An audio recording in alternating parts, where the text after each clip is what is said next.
Hello, this is Travis, and these are my top 5 books of 2021. First on the list is The Code Book by Simon Singh, which is pretty much about the history of cryptography. So it goes all the way back to the start of cryptography, and then how, every time that there's been an algorithm that seems secure, then someone's broken it. And I'm talking like all the way back to the Roman times, and then it talks about newer stuff, and then it talks about deciphering old languages such as the hieroglyphics. It's a pretty good book if you're into engineering and math. It's super interesting, and I think even if you're not very mathy, it doesn't have a lot of math in the book, so it still would be a good book, and it might get you into math a little bit more. But yeah. Cool. Next on the list is the narrative of the life of Frederick Douglass, who was born as a slave in America and then eventually broke free. This is pretty much talking more about his slavery than his life after he got freed.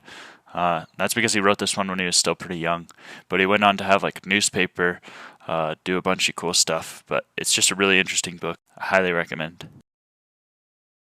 Coming in at number 3 is Son of the Revolution, which was written about the Cultural Revolution in China, which was a period of political turmoil.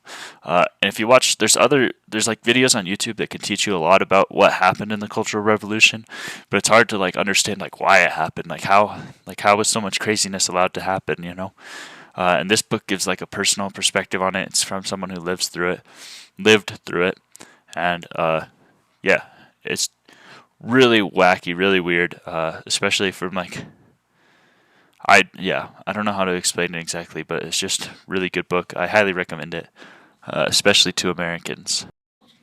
So then it's Shoe Dog, which is like the memoir of Phil Knight, who's the founder of Nike, and it's about founding Nike, about having the idea, and then the 8 years before it went public. So just a good book. It gave me an appreciation of exercise a little bit more because he really likes running, and he passed a little bit of that spirit on to me. But yeah, good book. Cool. All right. Invent and Wander by Jeff Bezos. Pretty good book. I don't know. It's a lot of little short stories from him, which are all pretty decent. He's pretty unapologetic and like some of his political viewpoints and whatnot, and I appreciate that. And then also you have his shareholder letters, which the best one's the 1997 one, but the rest of them are all good. So I just think if anyone's interested in business, this is a pretty good one because it's pretty much the most successful entrepreneur of our time. So yeah, cool. All right, the last one is a bonus one. It's Benjamin Franklin's autobiography.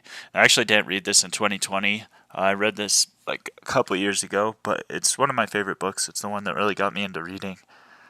It's cool because it's a founding father. It's American history. He's also inspiring, hardworking, entrepreneurial. It's just a good book, so I thought I'd include it. But yeah. Okay, cool. And then, I'm pretty much gonna stop posting on this YouTube channel, I think, just because it takes me too long to make these videos. The original idea was that it was only gonna take me like 3 to 5 minutes just to kind of summarize the book and talk about what I had learned. But then, I always want to go back and edit it and make it better, and then it ends up taking so long, which is why, like, this book, which is Best Books of 2021, I mean, it's February 20th when I'm recording this last slide, just takes me too long, and it's taken time out of, like, other stuff, and also just, like, lost interest. But I'm finishing up this video, and then posting it, and then maybe I'll pick up this channel again someday, but not for a while, I don't think. Anyways, peace out. Thanks for watching.